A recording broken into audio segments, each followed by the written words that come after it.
India, Philippines refused to receive 340 of their nationals from Kuwait.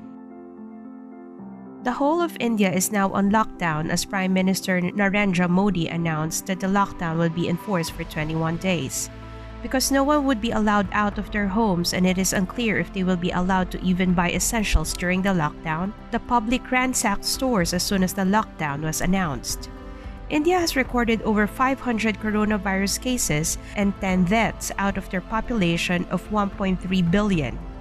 In his statement, Modi said that if the country fails to handle these 21 days well, then our country will go backwards by 21 years.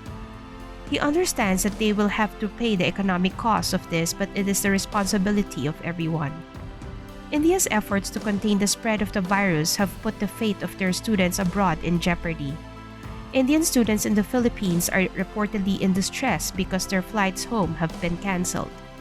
India banned passengers entering the country from the Philippines, Malaysia, and Afghanistan, so students from these countries found themselves stuck in airports. They called on the Indian government to send planes to bring them back home. The Philippines has reported over 500 coronavirus cases, 35 deaths due to COVID-19, and 20 recoveries, according to the Philippine Department of Health.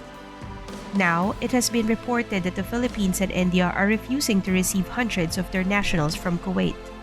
According to Kuwait security sources, the Kuwaiti Ministry of the Interior had to halt the completion of the procedures for the deportation of 340 Indian and Filipino nationals.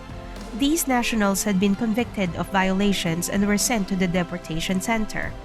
However, both India and the Philippines are now asking Kuwait to send them health certificates for every convicted national, showing that they are not infected with the novel coronavirus.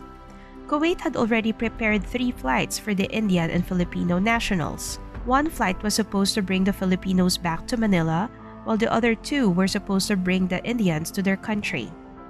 The violators are still being detained in the Kuwaiti deportation center until a solution can be agreed upon by Kuwait and the Indian and Filipino embassies.